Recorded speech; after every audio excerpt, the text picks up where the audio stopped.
2014 নির্বাচনের সঙ্গে 2026 নির্বাচনের খুব একটা পার্থক্য কিন্তু আমি দেখি না। ডক্টর ইউনূস যে গোলামি চুক্তি করে গেছে, সেই গোলামি চুক্তি ফলাফল কি হবে? 2 কোটি না ভোট, এটা তো একটা রেকর্ড। এই যে একটা দলকে আসতেই দেব না নির্বাচনে, এটাকে আপনি যে নামে অভিহিত করেন ভাই, এটাকে গণতন্ত্র বলেন না। ইউনূসের দুঃশাসন থেকে মুক্ত হওয়ার জন্য মানুষ নির্বিচারে ভোট দিয়েছে বিএনপিকে। ইউনূস সাহেবের অপকর্মের কথা বলে কোনো শেষ করা যাবে না। 55 বছরের ইতিহাসে সবচেয়ে খারাপ একটা প্রতারক শাসক।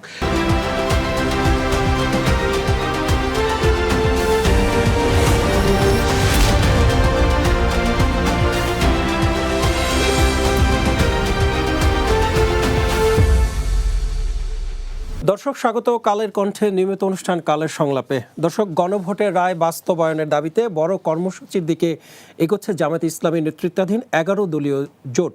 রাজধানীতে মহাসমাবেশ করার পরিকল্পনা রয়েছে তাদের। এর উদ্দেশ্য ক্ষমতাসীনদের উপর রাজনৈতিক চাপ সৃষ্টি করা। অপরদিকে সরকার বলছে কিছু রাজনৈতিক দল সংসদ এবং সংসদের বাইরে জনগণকে বিভ্রান্ত করার চেষ্টা চলছে। এছাড়া সাম্প্রতিক রাজনীতির নানা বিষয় নিয়ে আজকে কথা বলতে স্টুডিওতে উপস্থিত আছেন সিনিয়র সাংবাদিক আনিস আলমগীর, এবং আমাদের সঙ্গে আরো উপস্থিত আছেন আবু আলম মোহাম্মদ শহীদ খান, সাবেক সচিব।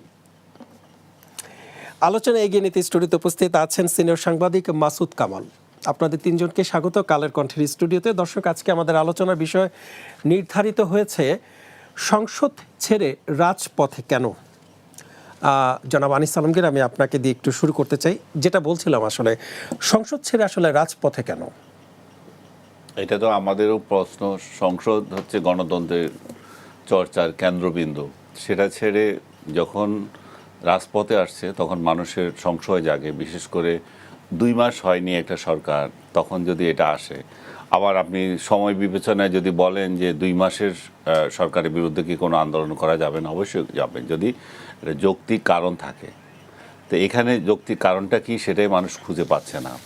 এটা কারণ হচ্ছে তারা যে আন্দোলন করতে বলছে সেটা হচ্ছে গণরায় বাস্তবায়ন, এবং তাদের যুক্তি হচ্ছে যে এটা জনগণ যেহেতু আগে রায় দিয়ে দিয়েছে, এটা বাস্তবায়ন করো। কিন্তু জনগণ যে রায় দিয়েছে সেই রায় যে বাস্তবায়ন করতে হবে সেটাতে আমার কমিটমেন্ট আছে কিনা, সেটা হচ্ছে বিষয়।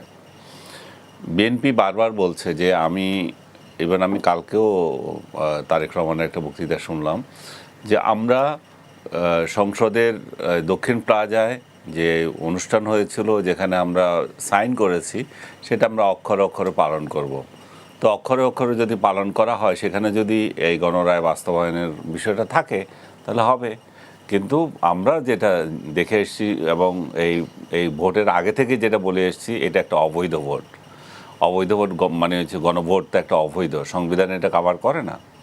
ভেরি রিসেন্টলি আমি আচ্ছা নামটা নাই বলি, একজন যারা এটার সাথে জড়িত ছিল তেমন একজনকে জিজ্ঞেস করেছি যে এটা কীভাবে হলো। বললো যে এগুলো তো সব বিএনপি জানে, কিন্তু এনসিপি আর জামাত চাপ দিয়ে ইউনূস সাহেবকে করেছে, এবং ইউনূস সাহেব নিজে উৎসাহে এটা করেছেন।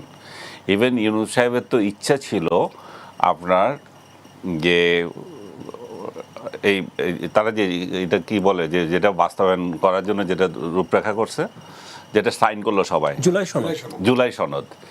ইভেন ওনার ইচ্ছা ছিল যে জুলাই সনদ ওনার ইয়েতে হবে, মানে ওনার স্বাক্ষরে হবে, যে জুলাই সনদ বাস্তবায়ন করা বিষয়টা। পরবর্তীতে রাজনৈতিক দলগুলো থেকে, আইন বিশেষজ্ঞদের থেকে আসলো যে না, এটা রাষ্ট্রপতির আদেশ ছাড়া হবে না। তখন রাষ্ট্রপতিকে অনুরোধ করা হলো, এবং আপনি খেয়াল করেছেন কিনা, যেদিন স্বাক্ষর হবে সেদিন রাষ্ট্রপতি বক্তৃতা দিয়েছিলেন, ইউনূস সাহেব জাতির উদ্দেশ্যে বক্তৃতা দিয়েছিলেন। অনেক তালবাহানার পর রাষ্ট্রপতি এটাতে রাজি হয় নাই। রাজি না হওয়াতে তারপরে আসিফ নজরুল সাহেব ফোন করেছিলেন, এবং আইন সচিব এবং আদার সচিবরা গিয়েছিলেন, তাদেরকে প্রত্যাখ্যান করা হয়েছে। আসিফ নজরুল সাহেব ফোন করেছিলেন, সেটাও যখন প্রত্যাখ্যান করা হয়েছে তখন তিনি ওই ফোনটা ডক্টর ইউনূসকে ধরিয়ে দিয়েছিলেন। ইউনূস সাহেব বললেন যে না, এটা তাহলে আপনাকে করতে হবে। তখন রাষ্ট্রপতির তরফ থেকে, মানে ওনার অফিস থেকে যেটুকু আসলো যে এটা উনি স্বাক্ষর করবেন না, কারণ হচ্ছিল ওনার যে ইয়েটা ছিল সেটা হচ্ছে যে এই এনসিপি চাইছিল যে এটা যাতে রাষ্ট্রপতির স্বাক্ষরে না হয়। তার যদি রাষ্ট্রপতির স্বাক্ষরে হয় তাহলে ওনারা রাজপথে আসবেন, জান দিয়ে দেবেন, এরকম অনেক কিছু শব্দ মালা। যাই হোক, সেটা পুরো প্রক্রিয়াটাই ছিল একটা অস্বচ্ছ এবং পুরো প্রক্রিয়াটা ছিল জোর করে, এবং বিএনপি সেটা জানতো। বিএনপি আগে থেকে গোড়া পর্যন্ত বিএনপি শুধু হাঁ হাঁ করেছে, কারণ এই ইউনূসের এই দুঃশাসন থেকে জাতি যাতে মুক্তি পায়। এই 18 মাসের যে দুঃশাসন, যেখান থেকে গদি ছাড়ার যে নজির নাই ডক্টর ইউনূসের, মানে গদি ছাড়ার একটা নির্বাচন মানে অনুষ্ঠিত করার জন্য একটা কৌশল ছিল বিএনপি, 100% এটা কৌশল ছিল যাতে এই লোকটা যায় অন্তত। কারণ ও যে জগদ্দল পাথরের মতো রাষ্ট্র ক্ষমতায় বসেছিল এবং নিজের পকেট ভর্তি করছিল, নিজের সমস্ত কাজকর্ম উদ্ধার করে দিচ্ছিল এবং দেশটাকে 12টা বাজাচ্ছিল, এবং শেষ পর্যায়ে একটা গোলামি চুক্তি করে গেল। শেষ পর্যায়ে এসে নিজের জন্য নিজে নিরাপত্তা করে। এই কি আমরা আসলে কথা বলতে গেলে, আমি আরও একদিন বলছি যে ইউনূসের কথাই বলতে হচ্ছে, কারণ আমাদের আসলে কথা বলার কথা বর্তমান সরকারকে নিয়ে। কিন্তু এত জালিমের শাসন করে গেছে, তাই আমি জাহালিয়াত তৈরি করে দিয়ে গেছে, ইউনূসকে নিয়ে আমাদের কথা বলতে হচ্ছে। আজকে শুধু শেখ হাসিনার পতন হয় নাই, এখন বলতেছে জনগণ শেখ হাসিনার পতনের পর তাকে আনে নাই, আসলে জনগণের পতন হয়েছে। জনগণের পতনের পর এই ইউনূসের দুঃশাসন শুরু হয়েছে, এবং ইউনূসের দুঃশাসন থেকে মুক্ত হওয়ার জন্য মানুষ নির্বিচারে ভোট দিয়েছে বিএনপিকে, কারণ মানুষের কাছে আর কোনো ছিল না, অল্টারনেটিভ ছিল না। মানুষ আবার যারা বিএনপিকে পছন্দ করছে না, তারা জামাতকে ভোট দিয়েছে। জামাতের যে 20 সিট পেতে যাদের এত সমস্যা হতো, তারা আজকে এতগুলো ভোট পেয়েছে কেন? এটা তো তারও একটা প্রতিফলন, যেহেতু মাঠ খালি, আপনাকে আমি পছন্দ করবো না, দেবো কাকে? আর ব্যক্তি আর কেউ নাই। তো এমন একটা পরিস্থিতিতে যখন গণভোট পাশ হয়েছে, সেই গণভোটের জন্য তালবাহানা করাটা হচ্ছে যে এখন জনগণকে আর একটা বিরক্তিতে ফেলা। জনগণ এই গণভোট নিয়ে মাথা ঘামায় না, জনগণের রায় কোনো কার্যকর করে নিয়ে মাথা ঘামায় না, এটা মাথা ঘামানো হচ্ছে জামাতের কাজ। জামাত কেন এটা করছে? কারণ জামাত চায় গণভোটের রায় দিয়ে এই যে দ্বিকক্ষ বিশিষ্ট সংসদ করা, এবং সেখানে ভোটের পার্সেন্টেজ অনুযায়ী নিজেদের কিছু এমপি তৈরি করা। এবং এই এমপিগুলো কি করবে? এতগুলো এমপি দিয়ে বাংলাদেশ কি করবে? খাইবে না, এগুলো গায়ে দিবে, এমন একটা অবস্থা। এই বিষয় নিয়ে আমি আবার ফিরবো আপনার কাছে। তার আগে একটু জনাব আবু আলম মোহাম্মদ শহীদ খান, আমি আপনার কাছে একটু আসতে চাই। এই যে রাজপথে নামার যে বিষয়ে আমরা কথা বলছি, জামাত বলছে যে রাজপথে নামতে তারা বাধ্য হয়েছে, সংসদে তাদের কণ্ঠ রোধ করা হয়েছে। আপনার চোখে কি এমন কিছু পড়েছে যে সংসদে তারা কথা বলতে পারছেন না বলেই রাজপথে নামছেন?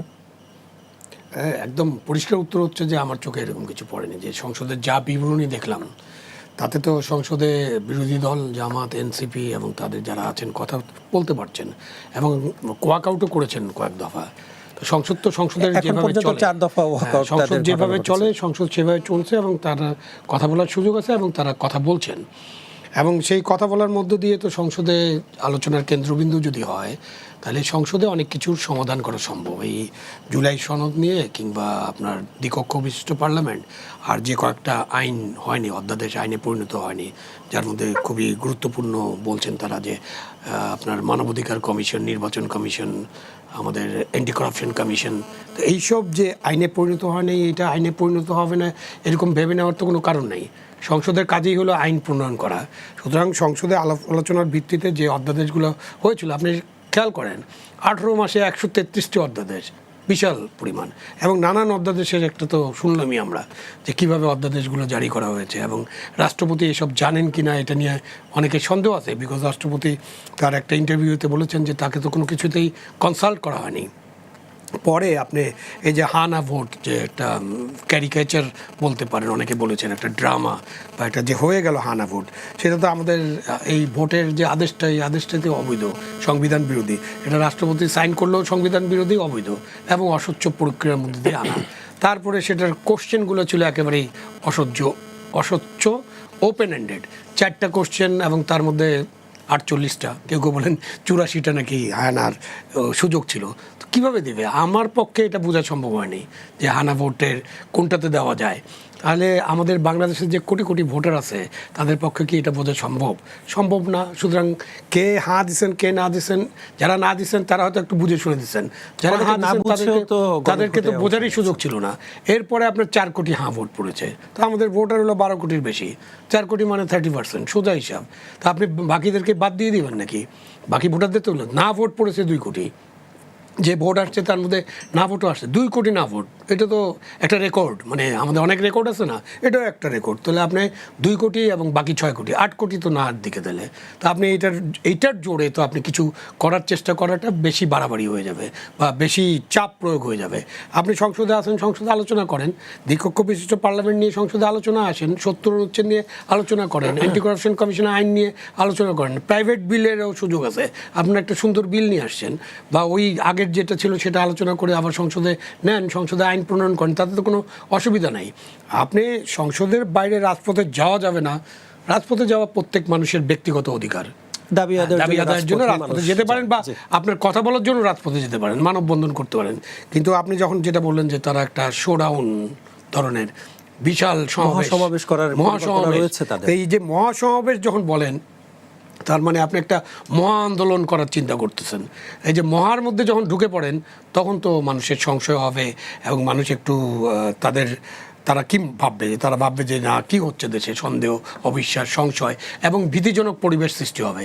এখানে আপনাদের নিউজে তো আমরা প্রতিদিন দেখছি, মানে আমাদের গণমাধ্যমের খবরে দেশে তো অনেক বড় বড় সংকটের মধ্যে আমরা আছি। সবচেয়ে বড় সংকট এখন জ্বালানি সংকট, বিদ্যুৎ সংকট, হ্যাঁ, দ্রব্যমূল্যের সংকট, মানে এগুলো নিয়ে ব্যাপক আলাপ আলোচনা দরকার এবং এগুলোতে মনোনিবেশ করা দরকার সমস্ত রাজনৈতিক দলের এবং সকলকে নিয়ে দেশটাকে এগিয়ে নিতে হবে। জ্বালানির বিষয়ে আমি ফিরবো আপনার কাছে আরও একবার। জনাব মাসুদ কামাল, আপনার কাছে একটু ফিরতে চাই। জামায়াত নেতা এটিএম আজহার বলেছেন যে আওয়ামী লীগকে সরাতে 16 বছর লেগেছে, তাদের সরাতে 16 দিনও লাগবে না। বিএনপি সরকারের কথা বলছেন, মানে যে সরকার মাত্র 2 মাস পার করেছে তাদেরকে সরানোর কথা এখনই কেন বলা হচ্ছে? এবং এখন আসলে এই যে মহাসমাবেশ, মহা আন্দোলন কি হচ্ছে আসলে দেশে, একটু জানতে চাই আপনার কাছে। না, জামাত নেতার যে বক্তব্যটা এটা হলো আপনার মানে একটা মেঠো বক্তৃতার মতো মনে হচ্ছে আমার কাছে। এখন উনি বিএনপিকে সরাবেন কেন এবং সরাতে কেন চাইবেন এবং সরাতে চাওয়ার পর 14 দিন কেন আমাদের কাউন্টডাউন করতে হবে? 16 দিনের কথা বলছে, মানে সরকারকে এতটাই দুর্বল যে 16 দিনে নেমে যাবে? দুর্বল সবলের ব্যাপার তো না এখানে। এখানে এখানে ব্যাপারটা আপনাকে আমি বলি, যে কোনো সরকারকে যখন আপনি সরাবেন, একটা রাজনৈতিক দল আরেকটা সরকারকে এভাবে সরাতে পারে না। এটা সরানোর মতো একটা পরিস্থিতি তৈরি হতে হয় এবং সেই পরিস্থিতিটা সাধারণ মানুষ তৈরি করে। জামাত হয়তো ভাবতেছে যে আওয়ামী লীগ সরকারকে তারা সরাইছে, তারা সরায় নাই, এদেশের মানুষ তাদেরকে সরিয়েছে। এখন এদেশের মানুষ তো ওনাদের সঙ্গে নাই, ওনাদের সঙ্গে দেশে যদি একটা প্রপার নির্বাচন হতো তাহলে বুঝতে পারতাম যে ওনাদের সঙ্গে কত পার্সেন্ট লোক আছে। আপনি তো দেশের একটা বড় রাজনৈতিক দলকে নির্বাচনে আসতেই দেন নাই, নানা ক্যারিকেচার তাদেরকে আসতে দেন নাই। বাংলাদেশের ইতিহাসে আমি একটা কথা বলি আপনাকে, যে যাই বলুক ভাই, আমারে আপনি দালাল কোন ফালাল কোন যা বলতে পারেন, 2014 নির্বাচনের সঙ্গে 2026 নির্বাচনের খুব একটা পার্থক্য কিন্তু আমি দেখি না। ওখানেও আপনি একটা রাজনৈতিক দলকে আসতেই দেন নাই, এখানে আসতে দেন। তখন তারা অভিমান করে আসে নাই, অথবা তারা ভেবেছে আমি গেলে কোনো লাভ হবে না, আমি ভোটটা পাবো না, আমাকে জোর করে আমার ভোটটা একজনে ছিনিয়ে নেওয়া যাবে, এই জন্য তারা আসে নাই, সিদ্ধান্ত নিয়ে আসে নাই। আর এখানে আপনি সিদ্ধান্ত নিয়ে তাদেরকে আসতে দেন নাই কোনো, আমি তো বলি ভয়ে আসতে দেন নাই। ইউনূস সরকার যে কাজ করছিলেন, দেখেন ইউনূস সরকার দায়িত্ব নেওয়ার পর ওনার প্রত্যেকটা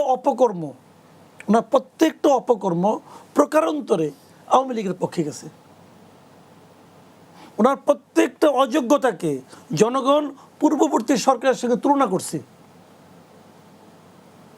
এটাই বাস্তবতা, কিন্তু এটাই হয়, এরকম ঘটনা এরকমই ঘটে, সারা দুনিয়াতে এরকম ঘটে। যে কারণে ওরাও ভয় পাইছে যে রাস্তাতে আবার ওরা এসে পড়বে, অথবা আসতেই দেবো না। এই যে একটা দলকে আসতেই দেবো না নির্বাচনে, এটাকে আপনি যে নামেই অভিহিত করেন ভাই, এটাকে গণতন্ত্র বলেন না। যে কারণে এই নির্বাচনের আগে আমি বলছিলাম যে আমরা শুনছিলাম কি 2024 নির্বাচন ওটা ছিল আমি ডামি নির্বাচন, 18 নির্বাচনকে আমরা অভিহিত করছিলাম যে নিশিরাতের নির্বাচন, দিনের ভোট রাতে হওয়ার নির্বাচন। 14কে অভিহিত করছিলাম যে বিনা ভোটের নির্বাচন, 14কে আর 24কে বলছিলাম আমি ডামি নির্বাচন, আর আমি 26কে বলি তো বলছে শতাব্দীর সেরা নির্বাচন, আর আমার তো হলো আমরা মামুরা নির্বাচন। বিএনপির জামাত তো আমরা মামুরার ভাই, সারা জীবন একসঙ্গে ছিল, একসঙ্গে ক্ষমতায় ছিল, একসঙ্গে ক্যাবিনেট শেয়ার করছে। আমরার মামুরা, মামা ভাইরা মাঝে মাঝে ঝগড়া হয়, ওইটাই দেখছি আমরা এখানে, আর কিছুই না। মানে এখন যেটা হচ্ছে তাহলে কি এত বড় বড় উনি যে ডায়লগ দিয়েছে না 16 দিন না 17 দিন, ভাই আপনার হিসাবে তো হবে না রে ভাই, ওটা আপনার হিসাবে হবে না। মানুষকে সচেতন করতে পারছেন, আপনার কথার সঙ্গে কি মানুষ আছে? রাস্তার নামেন না, দেখি কয়জন লোক আসে আপনার সঙ্গে।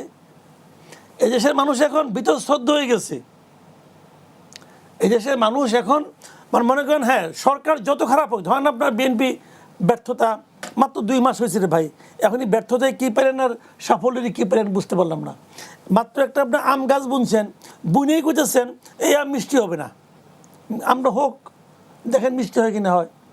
তো গেছে মাত্র দিনে দিনে 60 দিন, আর এখনই আপনি 16 দিনের হুমকি দেন। কে হুমকি দেন? জামাত।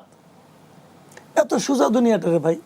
এই সমস্ত মেঠো বক্তৃতা দিয়ে না নিজেদেরকে আরো সাধারণ মানুষের কাছে হাস্যকর করে তুলতেছে। একটু সেন্সিবল হওয়া উচিত, আর একটু সময় নেন। আজহারুল ইসলাম সাহেব তো বলছে ছিলেন তো ভিতরে, দেশের মানুষের খবর এখনো জানেন না। জি ধন্যবাদ। ফিরবো আপনার কাছে আরো একবার। জনাব আনিস আলমগীর, আপনার কাছে একটু আসি। আপনি যেটা বলছিলেন যে গণভোটের কথা আপনি বলছিলেন, আমি একটু জানতে চাই যে এই মুহূর্তে আসলে সংসদে কোন বিষয় নিয়ে আলোচনা করা দরকার ছিল? গণভোট, জুলাই সনদ, নাকি জ্বালানি তেল এবং নিত্য পণ্যের যে দ্রব্যমূল্যের যে বাড়তি দাম নেওয়া হচ্ছে বা বলার অপেক্ষা রাখে না? বিরোধী দলের তো এই মুহূর্তে, সরকারি দল তো আর করবে না, তাদের তো ওইভাবে তারা তো চাইবে যে সুন্দর চলতেছে সবকিছু। বিরোধী দলের এই মুহূর্তে তো কথা বলা উচিত ছিল জ্বালানি নিয়ে। সরকারি দল দাবি করছে যে জ্বালানি তেলের পর্যাপ্ত মজুদ আছে, সরকার দাবি করছে যে পর্যাপ্ত, তারপরে কিন্তু রাস্তায় কেন তাহলে এতগুলো মানুষ? বিরোধী দল এই কথা বলা উচিত। তারা হালকা পাতলা বলছে, বলে নাই তা না, হালকা পাতলা বলছে, কিন্তু সেই বলাতে তো হয় না। তাদের প্রধান টার্গেট কি সেটা তো দেখছে। তাদের প্রধান টার্গেট জনদুর্ভোগ নয়, জনদুর্ভোগ আর তৈরি করা। এই যে রাস্তায় নামবে বলতেছে, সেটাতে জ্বালানি আরও বাড়বে। এমনিতেই জ্বালানি তেলের কারণে জিনিসপত্রের, জ্বালানি তেলের দাম বাড়িয়ে দিয়েছে, আবার জিনিসপত্রের দাম আকাশচুম্বী হয়ে যাচ্ছে। দেশের মধ্যে মুদ্রাস্ফীতি চলতেছে, ইউনূসের অপশাসনের খেসারত আমাদেরকে দিতে হচ্ছে। এই একটা পরিস্থিতিতে আপনি আবার আন্দোলনের কথা বলবেন, আপনি এই ইস্যুগুলো নিয়ে কথা বলবেন না। আগে ভবিষ্যৎ বাংলাদেশ কিভাবে চলবে আমরা সে নিয়ে আলাপ করতে চাই। এই যে জ্বালানি তেলের যে সংকট হলো, শুধুমাত্র সমালোচনা করলেন, ওইখানে যে কথা বলে দিলেন তাতে যে আমরা খুশি হয়ে যাবো তা তো না। তাহলে এটা ওভারকাম করবে কি করে? সেই রাজনৈতিক দলগুলো সেটা নিয়ে কী চিন্তা করছে? সবচেয়ে টক অফ দ্য টাউন এখন যেটা আছে যে আওয়ামী লীগ ইয়েতে আমেরিকার সাথে গোলামি চুক্তি, ডক্টর ইউনূস যে গোলামি চুক্তি করে গেছে, সেই গোলামি চুক্তির ফলাফল কী হবে? এই গোলামি চুক্তি থেকে আমরা কিভাবে রেহাই পেতে পারি? আমাদের অর্থনৈতিকভাবে কি ক্ষতিগ্রস্ত হচ্ছে, আমাদের কৃষক কিভাবে ক্ষতিগ্রস্ত হচ্ছে, আমাদের ব্যবসায়ীরা কিভাবে ক্ষতিগ্রস্ত হচ্ছে, সেই নিয়ে কথা বলবে। সরকারি দল, বিরোধী দল কেউ কথা বলে না। সরকারি দল কি রহস্যের কারণে বলে না জানি না, বিরোধী দল কেন বলবে না? বিরোধী দলে তো বলে না। তার মানে কি ওরা দেশটাকে আমেরিকার হাতে তুলে দিতে চায়? ওদের উদ্দেশ্যটা কি? সেটা নিয়ে তো মানুষের প্রশ্ন আসবে। মানুষের তো সব কিছু দেয়ালে পিঠ থেকে যাচ্ছে। এমন একটা সরকারি দল আমরা পেয়েছি। আমরা যে বিরোধী দল সাধারণত প্রশংসার যোগ্য হয়, কারণ তারা সেখানে মানুষের জনদুর্ভোগগুলো তুলে আনে। কিন্তু আমাদের দুর্ভাগ্য যে আমরা সরকারি দলেরও বিরোধিতা হচ্ছে, বিরোধী দলেরও বিরোধিতা করতে হচ্ছে। আমরা আমাদের জনগণের প্রতিনিধি সেখানে যায় নাই। গেছে কতগুলো চাঁদাবাজ, কতগুলোকে নিয়ে গেছে চাঁদাবাজি করার জন্য, আর জনগণের প্রতিনিধি হিসেবে তারা কথা বলছে না। চাঁদাবাজ কয়েকজন গেছে, সবগুলো যে চাঁদাবাজ তা বলছে না। মববাজি করতো যারা, চাঁদাবাজি করতো যারা, তারা বিনা ভোটের সুযোগ নিয়ে ঢুকে গেছে, এখন তারা সেগুলো নিয়ে আসে। তারা যে বড় বড় বক্তৃতা দিয়েছে, এই যে আমরা গাড়ির নেব না, দেখেন নাই আমরা গাড়ি সরকারি গাড়ি নেব না, আবার এখন তাহলে কেন গাড়ির কথা বলছে? মানে গতকালকে আমরা দেখেছি যে হাসনাত আব্দুল্লাহ তিনি গাড়ি চেয়েছেন, এবং বিরোধী দলীয় নেতা ডক্টর শফিকুর রহমান তিনি বলেছেন যে ছোটদের না বলতে নেই। এইটাই তো মানে আপনি দেখেন, হাসনাত আব্দুল্লাহ বলছে যে আমাদের গাড়ি দরকার। আপনি কোথায়, যেখানে মানে ভোটের আগে ডিক্লেয়ার করছেন আমরা যদি ক্ষমতায় যেতে পারি, আমরা যদি পার্লামেন্টে যাই, আমরা এটা কখনো এটা নেব না। আর জামাত অলরেডি ডিক্লেয়ার করছে বহু আগে থেকে তারা ট্যাক্স ফ্রি গাড়ি নেবে না। এখন সরকারি দলও ডিক্লেয়ার করেছে একইটাই, আমরা নেব না। এখন উপলব্ধি হচ্ছে জনগণের টাকা কিভাবে চুরিদারি করে মারা যায়। যে এমপি সাহেব হয়ে উনি দেখছেন যে উনার গাড়ি নাই, কিন্তু ইউনোর গাড়ি আছে, আর পুলিশ সুপারের গাড়ি আছে, ওনার গাড়ির সংকট হয়ে গেছে। তো এইগুলোই হচ্ছে যে প্রতারক। এরা এইভাবে জনগণের সঙ্গে প্রতারণা করে, ভোটের আগে এক কথা বলে, ভোটের পরে আরেক কথা বলে। এইভাবে প্রতারিত হয়েছিলাম আমরা 24-এর আন্দোলনেও। এরা 24-এর আন্দোলনের আগে আমাদেরকে বলেছিল আমাদেরকে গণতন্ত্র দেবে, আমরা দেশের মধ্যে স্বৈরতান্ত্রিক কোটামুক্ত একটি দেশ গড়বে, কোটামুক্ত একটা দেশ গড়বে। সেই জায়গায় আবার কোটা পাইতেছি নিজেরা কোটার আন্দোলন করে, কোটায় আবার সংসদে যায়, সব কিছু কোটায় চলতেছে। ইভেন কোটা আন্দোলনে যারা নিহত হয়েছিল তাদের একজনকেও আবার কোটা দিয়েছে যে সংসদে ঢোকার জন্য। তো এইভাবে প্রতারণার জালে আমরা বন্দী হয়ে গেছি। 24-এর বিপ্লব, 24-এর আন্দোলন যেটাই বলি, সেই আন্দোলন যে একটা প্রতারণা ছিল, এই প্রতারণার জালে আমরা সেই প্রতারণায় শুধু শেখ হাসিনার পতন নয়, জনগণের পতন হয়েছে, সেটা আমরা আবার দেখতে পাচ্ছি এদের কার্যকলাপের মধ্য দিয়ে। জি, ধন্যবাদ। আমি ফিরবো আপনার কাছে আরেকবার। জনাব আবু আলম মোহাম্মদ শহীদ খান, আপনার কাছে একটু আসতে চাই যে আপনি যেটা বলছিলেন যে জ্বালানি তেলের একটি আলোচনা আপনি করছিলেন, সরকারের বিবৃতি এবং বাস্তব চিত্রের সাথে তাহলে মানে এক হচ্ছে না কেন? সরকার বলছে যথেষ্ট পরিমাণ মজুদ আছে এবং আগামী 2 মাসেরও মজুদ আছে, এমন কথা তো জ্বালানি প্রতিমন্ত্রী বলেছেন, কিন্তু বাস্তব চিত্র কিন্তু আমরা উল্টো দেখতে পাচ্ছি। উল্টো আবার দামও বৃদ্ধি করা হয়েছে, সরবরাহ স্বাভাবিক করা হয়নি। মানে এটা আসলে কেন? সংকট কি আসলে অনেক বেশি? না, নিশ্চয়ই এটা সংকটের চিত্রটাই তুলে ধরে। এখন আপনি আমাদের সরকারের, মানে এই সরকারের শুধু না, আমাদের সরকারের সমস্যা কি? সরকারের সমস্যা হলো যে তারা কোনো বিষয়ের কোনো সমস্যাটা জনগণের সামনে তুলে ধরতে চান না।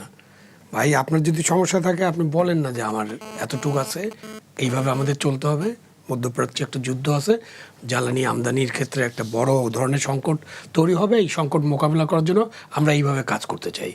তো এখন আমাদের সরকারের আর সরকার আমলাতন্ত্র, তাদের দায়িত্ব হলো যে প্রথমেই একটা কিছু বলে দেওয়া, না আমাদের সব কিছু ঠিকঠাক আছে, চলতে থাকবে। তারপরে আপনি যখন ব্যবস্থাপনায় গেলেন তখন আপনি ঠিকমতো ব্যবস্থাপনা করতে পারছেন না, এবং হাজার হাজার মানুষ জ্বালানির জন্য অপেক্ষা করতেছে, ঢাকা শহরে করছে এবং দেশের সমস্ত জেলা উপজেলায় করছে। সংকটটা কিন্তু সবখানেই, এবং তার মধ্যে আছে ধরেন যে কৃষকের সংকট। এখন তো গাড়ি নিয়ে আপনি যাচ্ছেন, জ্বালানি পাচ্ছেন, কৃষক তো তাকে জ্বালানি দিতে হবে, ডিজেল দিতে হবে, তো তার পাম্প চালানোর জন্য কৃষকের পাম্প তাহলে কিভাবে নিয়ে পাম্প যাবে? মাথায় করে কি কৃষক নিয়ে যাবে নাকি? বা ধরেন যে আমরা এখানে বসে আছি, এখন যদি ইলেকট্রিসিটি চলে যায়, আপনি যদি আপনাদের এখানে জেনারেটর থাকে, ওটা যদি জ্বালানি দিয়ে চলে, আপনার নিশ্চয়ই খুব বড় জেনারেটর, এটার জন্য আপনি তেল পাবেন না, তেল দেওয়ার কোনো নিয়ম নাই। যার ফলে দেখা যাবে কি, আপনি এই যে শিল্প কারখানা, যে ব্যবসা কেন্দ্র, কৃষকদের সেচ, সব জায়গায় একটা সংকট সৃষ্টি হবে। তো এইটা একটা বড় ম্যানেজমেন্ট প্রবলেম। সরকারকে এই ম্যানেজমেন্টটা ঠিক করতে হবে এবং আসল তথ্যটা দিতে হবে। মানে এর থেকে উত্তরণের উপায় কি আসলে? এর উত্তরণের উপায় আমাদের এখন সংকটকাল মোকাবিলার জন্য আপনি জ্বালানি কম ব্যবহার করবেন, সোজা হিসাব। মানে আপনি যদি জ্বালানি না পান, আপনাকে কম ব্যবহার করতে হবে। যেমন ধরেন যে আপনার যদি গাড়ি আছে, আপনি গাড়ি চালাবেন না, আপনি এখন ওই যে উবার বা পাঠাও বা মোটরসাইকেল বা এই যে রিক্সা, যেটাকে সাপোর্ট করি না আমি, শহরের বড় বড় রাস্তায় চলার ব্যাটারি রিক্সা, এগুলোতে আপনার চলতে হবে। কিন্তু এই জ্বালানি সংকট এমন হতে পারে যে আপনার বিদ্যুৎ উৎপাদনও কমে যেতে পারে, অলরেডি কমে গেছে। 8 ঘন্টা 10 ঘন্টা 12 ঘন্টা বিদ্যুৎ ঢাকার বাইরে অনেক কিন্তু জায়গায় এরকম একটা বড় সমস্যা। সো এটা একটা বিগ সমস্যা, এটা নিয়ে আলাপ আলোচনা করতে হবে, অংশীজনদের সাথে কথা বলতে হবে, বিশেষজ্ঞদের সাথে কথা বলবে, এবং অল্টারনেটিভ সোর্স থেকে জ্বালানি আনতে হবে। ভারতের সাথে আরেকটু ভালোভাবে কথা বলে আমরা যে পাইপলাইনে জ্বালানি আনতেছি, তার বাইরেও আমরা রেলওয়ে ওয়াগনের জ্বালানি আনার চেষ্টা করতে পারি। তাদের সাথে যদি আরও ভালোভাবে কথা বলি, কেন একমাত্র ও আমাকে পাশের দেশ থেকে জ্বালানি সরবরাহ করতে পারে, আর তো কেউ করতে পারবে না। সুতরাং এইসব নিয়ে আলোচনা করে আপনার জ্বালানি সরবরাহটা নিশ্চিত করার একটা চেষ্টা করি। আমি একটু জানতে চাই আপনার কাছে, আপনি যেটা বলছিলেন যে কৃষকের যে ক্ষেত থেকে পাম্প আসলে কিভাবে নিয়ে যাবে, যেহেতু খোলা বাজারে পাম্প থেকে তেল দিচ্ছে না, খোলা অবস্থায় তেল দিচ্ছে না, তাহলে এই যে সামনে যে আমাদের ইরি মৌসুম আছে, তো এখানে তো মানে আমাদের যে 60% কাভার করে যে ইরি, সেটা আসলে একটা সংকটের মধ্যে, মহা সংকটের মধ্যে পড়ে যাবে কিনা? একটা মহা সংকটের মধ্যে পড়ছে এবং একটা বিরাট চ্যালেঞ্জ। সো এখনই আপনাকে ওই যে ইরিগেশন পাম্পগুলো চালানোর জন্য আপনার কাছে কিন্তু তথ্য আছে, বাংলাদেশের তথ্য নেই এমন নাই, সত্য মিথ্যা অনেক তথ্য থাকে, বাট তথ্য আছে। যেন উপজেলা যে আছে আমাদের উপজেলা তো একটা কেন্দ্র, তো ওইখানে আপনি উপজেলা কেন্দ্রে যারা কাজ করতেছেন, ইউনো থেকে শুরু করে আপনার এগ্রিকালচার অফিসার এবং অন্যান্য যারা কাজ করছেন, কর্মী যারা আছেন, কর্মচারী, তারা কিন্তু জানেন যে কোথায় কতটুকু তেল লাগবে। সুতরাং ওটা একটা হিসাব করতে হবে। এখন এই সংকটের কারণে দেখা যাবে কেউ কেউ তেল নিয়ে এটাকে আবার মজুত করা ফাটকাবাজি হচ্ছে। করছে, অনেক বেশি দামে বিক্রি করার চেষ্টা করবে। সেই জিনিসগুলো একটু কন্ট্রোলের এমন মধ্যে এনে ঘটনা আপনি কিন্তু কাজ করবেন। ঘটেছে, হ্যাঁ, এমন ঘটনা ঘটনা ঘটেছে। ঘটবেই। সংকট মানেই তো হলো যে মানুষের বিপদ, সাধারণ মানুষের বিপদ। আর সংকট মানে হলো যে যাদের কাছে শক্তি আছে, যাদের কাছে টাকা পয়সা আছে, তারা আরো শক্তিশালী হওয়া। যেমন মানে মূল্য বৃদ্ধি করে মূল্য কি বৃদ্ধি সংকট হবে। আসলে আপনি এই কাটানো জ্বালানি যাবে? সংকটের কারণেই শুধু 27 লক্ষর বেশি মানুষ কিন্তু দারিদ্র্য সীমার নিচে চলে যাবে, লক্ষ লক্ষ মানুষ। আর এটা ওয়ার্ল্ড ব্যাংক বলেছে, কিন্তু তার চেয়ে বেশি চলে যেতে পারে। তাহলে দরিদ্র মানুষের জন্য ইউনুস সাহেব তো একটা যে শাসন চালিয়েছেন, মবের শাসন, সেই শাসনের সময় কিন্তু দরিদ্র মানুষরা অনেক ক্ষতিগ্রস্ত হয়েছে। তাদের জন্য তেমনভাবে অর্থনৈতিক কোনো প্রবৃদ্ধির সুযোগ সৃষ্টি করা হয়নি। বড় বড় কথা বলা হয়েছে, এই লক্ষ লক্ষ লোক চলে যাবে। হ্যাঁ, উনি কি কথা বলছিলেন যে ঈদের নামাজ এবার রোহিঙ্গারা ওইখানে যেয়ে পড়বে, জি, তাদের নিজ কত বড় মিথ্যাবাদী, বাস- প্রতারক। নিজে পড়বে। এবং তারপরে উনি জাপানে 1 লক্ষ নার্স চলে যাচ্ছে, তো উনি নার্স চলে যাবে, এসেই একটা নার্সিং ইনস্টিটিউট করে ফেললেন। তিনি এমনও বলেছেন যে অনেক দেশ থেকে তাকে এই যে কর্মী নেওয়ার জন্য কোটি কোটি নাকি দরখাস্ত, হ্যাঁ, যে একটা দরখাস্ত বক্তৃতায় দিয়েছেন। বলছিলেন। হ্যাঁ, চিন্তা করতেছো কেন, এখনই তো আমার কাছে কত ডিমান্ড। ওই যে মালয়েশিয়া গেছিল, ওখানে ডিমান্ড ছিল, এসেই একটা ম্যান পাওয়ার লাইসেন্স করছে। ইউনুস সাহেবের অপকর্মের কথা বলে কোনো শেষ করা যাবে না। মানে উনি হলেন বাংলাদেশের 55 বছরের ইতিহাসে সবচেয়ে খারাপ একটা প্রতারক শাসক, এবং উনি নানান কথা বলে বিভ্রান্ত করছেন জনগণকে, এবং বছরের পর বছর ক্ষমতায় থাকার একটা চিন্তা করছিলেন। এই কারণে এইসব নাটক, এই যে গণভোট, তারপর ওই যে জুলাই সনদ, সব কিছুর মধ্যে উনি বিএনপিকে এবং অন্যদেরকে, বিশেষ করে বিএনপিকে যারা ওনার সাথে ছিল, বিএনপিকে আসলে করার চেষ্টা করছে। এটাকে কী বলে, যে আমরা ওনাদেরকে চাপ দিয়ে কিছু আদায় করে নেই। হ্যাঁ, এটাকে ব্ল্যাকমেল যদি শব্দটা ব্যবহার করতে পারি, আমার মনে হয় বিএনপিকে তারা ব্ল্যাকমেল করার অনেক চেষ্টা করেছিল। But BNP is a smart party, অনেক দিন তাদের অনেক বয়স হয়েছে, সুতরাং তারা এই ব্ল্যাকমেলের মধ্য থেকে বের হয়ে এখন একটা সংসদে গিয়েছে। এখন কিন্তু আবার কেউ কেউ তাকে ব্ল্যাকমেল করার চেষ্টা করছে। জি, সরকার বলছে বিভ্রান্ত করার চেষ্টা করছে জনগণকে। আমি ফিরবো আপনার কাছে আরও একবার। জনাব মাসুদ কামাল, আপনার কাছে একটু ফিরতে চাই। জনাব আনিস আলমগীর যেটা বলছিলেন যে তারা এক ধরনের প্রতারণার জালে আটকে ফেলেছিলেন আমাদেরকে, দেশকে। তো সেক্ষেত্রে এই যে প্রতারণার জাল থেকে বের হওয়ার আসলে উপায় কি, নাকি এই জালে খালি পেঁচানোই হবে সবাইকে? না, প্রতারণা তারা যে জালটা পেতেছিল, সেই জাল থেকে তো মোটামুটি বিএনপি বেরিয়ে গেছে। কারণ তারা তো চেয়েছিল নির্বাচনটাই দেরিতে হোক। কিন্তু সেই জালের যে অবশিষ্ট যেটা আছে, সেটাও খুব ভয়ঙ্কর একটা জাল। সেটা হলো যে এই যে একটা চুক্তি করছে না আমেরিকার সঙ্গে, এটা কিন্তু একটা ভয়ঙ্কর জাল। এই জাল কিন্তু কবে ছিঁড়তে পারবে, কবে এখান থেকে বেরোতে পারবে, এটা নিয়ে আমারই একটু শঙ্কা আছে। কিন্তু এখন এটা তো ইউনুস সাহেবেরই কাজ, এই জালটা মানে আমাদের উপর চাপিয়ে দেওয়া আর কি। এবং এই চুক্তির কারণে আমাদের অনেক দিন ভুগতে হবে যদি এই চুক্তিটা আপনি বাতিল করতে না পারেন। এবং যাতে বাতিল করতে না পারেন সেই ব্যবস্থাও তারাই করে দিয়ে গেছে। আমার তো ধারণা খলিল সাহেবকে এই ক্যাবিনেটে ঢুকানো হয়েছে ওই চুক্তিটাকে টিকিয়ে রাখার জন্য। কিন্তু তিনি বলেছেন যে এই চুক্তি আসলে গোপনে হয়নি, জামাত এবং বিএনপির সাথে আলোচনা করে এই গোপন চুক্তি হয়েছে, বাণিজ্য চুক্তি। সেটা উনি কি মসজিদের ইমাম নাকি, উনি কি আইদুল মোকাররমের খতিব যে মিশা কথা কয় না? উনি বলার পরেই তো শফিকুর রহমান বলছে যে না, আমার সঙ্গে কোনো আলাপ হয় নাই। তখন উনি বললো না কেন না আলাপ হয়েছে, বললো না কেন? কিংবা জামাত বিএনপি সায় দিল, তাই দেশটা বিক্রি করে দেবে, তাকে এই দেশ বিক্রি করার অধিকার কে দিচ্ছে? ওই সময় তো সে ছিল ক্ষমতা, তারা ছিল। শুনেন আমি বলি, কয় তারিখে একটা ইলেকশন ডিক্লেয়ার করার পরে 9 তারিখে, 3 দিন আগে আপনি চুক্তি করেন কি হয় নাকি রে ভাই? অনৈতিক একটা বদমাইশ। একটা কথা ভাবেন আপনি, একটা জিনিস, চুক্তি হয়েছে এটা বাণিজ্য চুক্তি, ওই নিরাপত্তা উপদেষ্টার কামটা কি কাম বলেন, বুঝান ভাই আপনি আমারে। তার মানে ওই চুক্তির মধ্যে আমাদের জাতীয় নিরাপত্তার কিছু বিষয় ছিল বোধ উনি মনে করছেন নাকি? ভাই উনি পুরা জিনিসটা এখন ব্ল্যাকমেলিংয়ের, আমি তো মনে করি উনি এই গভর্নমেন্টের ক্যাবিনেটে ঢুকছেন ব্ল্যাকমেল করে। উনি নিজে এটা করছেন, উনি গভর্নমেন্টকে বোঝানোর চেষ্টা করেছেন, অথবা বুঝিয়েছেন যে আমি তোমাদের একমাত্র সেফগার্ড, আমি তোমাকে রক্ষা করতে পারবো, তা না হলে তোমার কিন্তু আমেরিকা ধরবে, তোমাকে ইন্ডিয়া ধরবে, আমি একমাত্র আছি এবং দেখো এগুলো সব করতে হবে। ওদের আবার আমেরিকাকে বোঝাইছে যে তোমাদের এই চুক্তিকে আমি এই ম্যানেজ করছি, দেখো এটা আমি করে দিলাম, অতএব তোমরা আমাকে একটু একটু সাপোর্ট দিও। তো আমেরিকা এই সমস্ত লোক দেখো এটা ভাবে বলে আমার মনে হয় না। যাই হোক, জুজুর ভয় যদি কেউ দেখাইতে পারে, কিন্তু এই আমাদের অত কিছু চিন্তা নাই রে ভাই, কে খলিল কে জলিল এটা নিয়ে আমার কোনো মাথা ব্যথা নাই। বাট আমার মাথা ব্যথা হলো এই চুক্তিটা নিয়ে। এই চুক্তিটা এরকম একটা ভয়ঙ্কর চুক্তি, তাদের কাছ থেকে আপনার $350 মিলিয়ন কৃষি পণ্য কিনতে হবে প্রতি বছর। তার মানে আমরা আগামীতে মানে আমেরিকান টমেটো খাবো, আলু খাবো, জিএম পণ্য খাবো, আমেরিকান খাবো, আমরা গম গাজর আসবে। খাবো। আমেরিকান আলুর দাম কত এখন? আমাদের টাকা আমি হিসাব করে দেখছি ওই দিন 222 টাকার মতো পড়ে প্রতি কেজির দাম।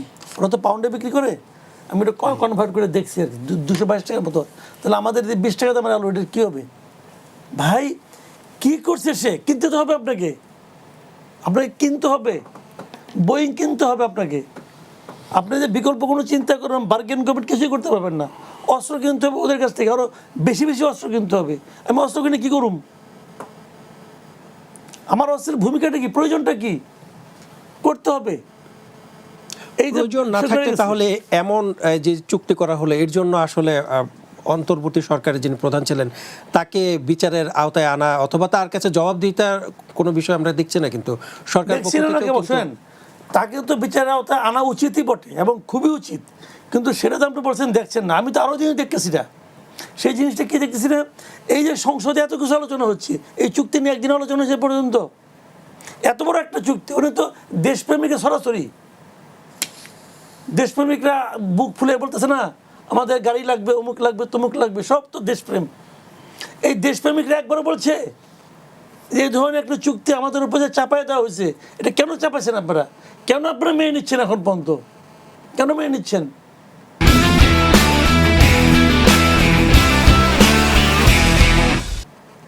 বিএনপিও কিছু বলে না, জামাতও কিছু বলে না, তাদের কিছু যা আসে না তো। বিএনপির হয়তো খলিল প্রতিভা বলে সাবধান, এটি নিয়ে কিন্তু বললে আপনি থাকবেন না, আপনাকে কিন্তু সরাইতে হবে, হাসিনাকে সরাই দিচ্ছে, আপনাকে সরাই দিবে, ভয় এক একজন কাঁপতেছে। খলিল বলছে, আর কোনো আলোচনা আছে ভাই? মানে দেশটা যে একটা, এখানে যে কিছু মানুষ বাস করে, এই দেশের মানুষেরও তো একটা আশা আকাঙ্ক্ষা চিন্তা আছে, এগুলি তারা মনে করে না। কেন মনে করেন না ভাই? এটা হলো একটা শাসক গোষ্ঠীর একটা পুরনো একটা চরিত্র। এই চরিত্র থেকে বিএনপিকে বেরোতে হবে। যদি বিএনপি জনপ্রিয়তা পেতে চায়, যদি বিএনপি দেশের মানুষের ভালোবাসা পেতে চায়, তাকে এই জায়গা থেকে বেরোতে হবে। জামাতকেও আমি বলবো, জামাত বিরোধী দল হোক অথবা এনসিপি বিরোধী দলে থাকুক, তাদেরকেও আমি বলবো এই কথাগুলো আপনাদের বলতে হবে। না বললে পরে ভাববেন যে আমি বলবো না, আওয়ামী লীগে সরাই দিছি, পাবলিক তুই যাবি কই, ভোট তো আমারই দিবি, আমারই দিবি, নাহলে আমার মামুরে দিবি, এই দিন বেশি দিন থাকবে না। জি, ফিরবো আপনার কাছে আর একবার। জনাব আনিস আলমকে আপনার কাছে আসতে চাই। ডক্টর ইউনূসের আমলে আইনের দুঃশাসন নিশ্চয়ই দেখেছেন, অনেক নিরপরাধ মানুষ কারাগারে গিয়েছেন, আপনিও কারাগারে আপনাকে যেতে বাধ্য করা হয়েছিল। তো সেক্ষেত্রেই যে এখন আমরা দেখেছি যে গতকালকে একজন আওয়ামী লীগ নেত্রী, তাকে 1.5 মাসের বাচ্চা কোলে করে নিয়ে তিনি কারাগারে গেছেন। এটা আসলে এখনো চক্রান্ত আসলে কারা করছেন এই বিষয়ে? এগুলো ইউনূস সরকারের নিয়োজিত কিছু ব্যক্তি আছে, তারা করছে, এবং সরকারের বিরোধী জামাত চক্র যারা এখানে এখনো সরকারের মধ্যে আছে তারা করতে পারে। কারণ হচ্ছে যে এই মহিলাকে যদি ছাড়াই হবে, এই মহিলাকে গ্রেপ্তার করার কি দরকার ছিল? ডক্টর শিরিন শারমিন আমরা আলাপ করছিলাম, শিরিন শারমিনকে গ্রেপ্তার করার কি দরকার ছিল? 2 দিন পরে জামিনও দেওয়ার দরকার ছিল কি? উনি তো স্বাভাবিক নিয়মে, তার বিরুদ্ধে মামলা হয়েছে, এখানে বিচার প্রার্থনা করে উনি এখানে দিতে পারতেন, আপনার জামিন নিতে পারতেন।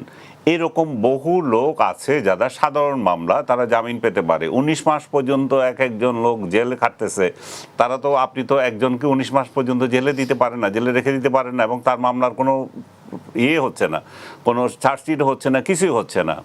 জেল কোড অনুযায়ী যেটা সংশোধন করার যে বিষয়টা, সেই সংশোধন হচ্ছে না। জেল একটা, মানে কি বলবো, একটা আজব, মানে আজাব হয়ে আছে।